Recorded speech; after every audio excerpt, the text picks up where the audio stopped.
Good morning mga chong! Eto nga't naghahanda na tayo para sa isang matinding bakbakan. Malayo-layo nga yung babiyahiin natin, kaya si Dos nakakondisyon na yan. Alas 2 pa lang na madaling araw gising na kami. Dahil usapan namin alas 3 aalis na kami. Para naman maaga kami makarating sa port ng Liloan, Leyte. Madilim pa nga sa mga oras na to, pero eto yung mga oras na masarap bumiyahe. Dahil hindi pa mainit at kukonti lang yung mga sasakyan sa daan.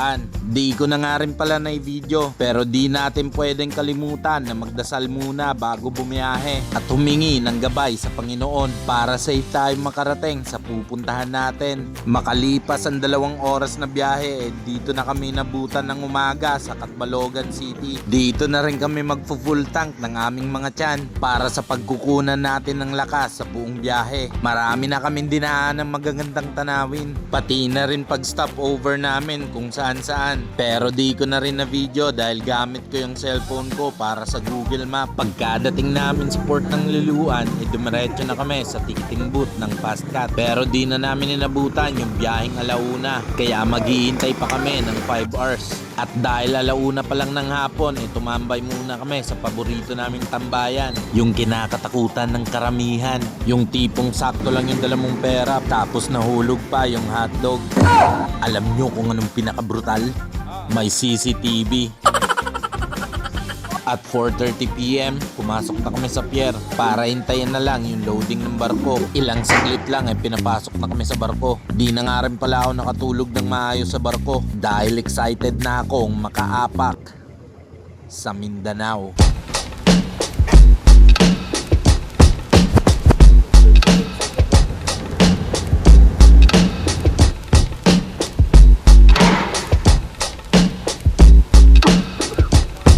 Umikot na nga rin pala kami sa kabilang banda ng port para magbakasakali kung meron ng biyahe papuntang Siargao. At swerte nga naman na merong biyahe, pero alas 2 pa ng madaling araw. Kaya kumuha na kami ng ticket dahil yung biyahe mula Surigao to Siargao nasa 5 to 6 hours. Touchdown Surigao.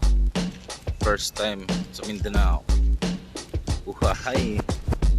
Nagpahinga na lang din kami dito sa terminal habang naghihintay mag alas 2. At sa tagal ng biyahe, sa wakas, andito na kami sa Siargao. Yung dinadama mo yung scenery tapos biglang, oh no! Oh no, no, no, no, no. malapit na kami. Mga chong, malapit na kami sa port of Dapang dito sa Siargao.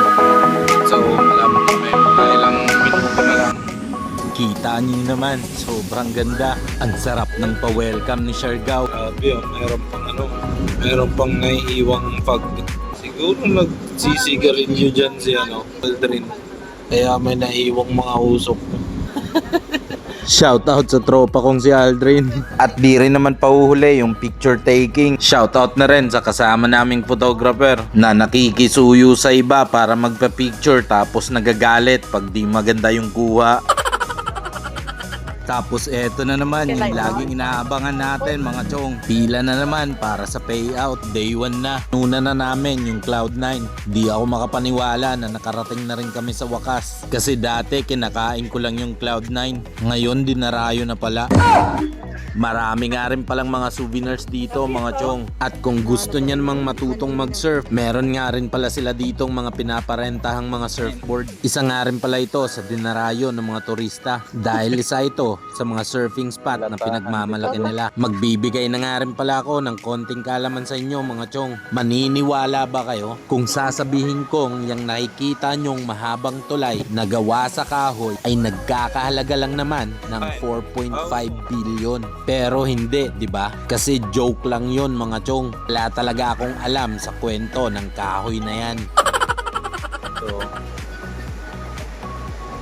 Goodle fight din siguro natural lang. Ha? Goodle fight. Kain. An katamayan. At Eto yung pinakamasarap na parte. Literal na pinakamasarap. Kainan na naman. Pero wala nang twist. Buti na lang talaga di na tayo nasundan ng langaw ng buhol. Marami dito ang pagpipilian ng mga pagkain na naaayon sa kung anong trip ninyong kainin. Dito na rin tayo kumain sa kabilang side ng tulay para malapit lang pag kinulang ka pa.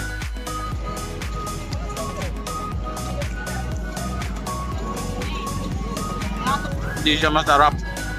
Ito yung subukan ko. Tawag gitagaan na dire.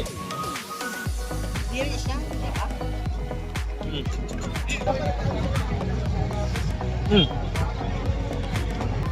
Juice.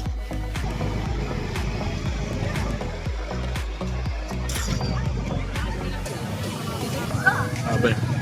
Dito kakain yung mga pulubi ng Samar. Mga pulubi ng Samar na nakarating ng Siargao. Masarap to, masarap. Hindi ko lahat gusto ang siomay. Hindi ka na ane. Busong ko. Busong ko na to.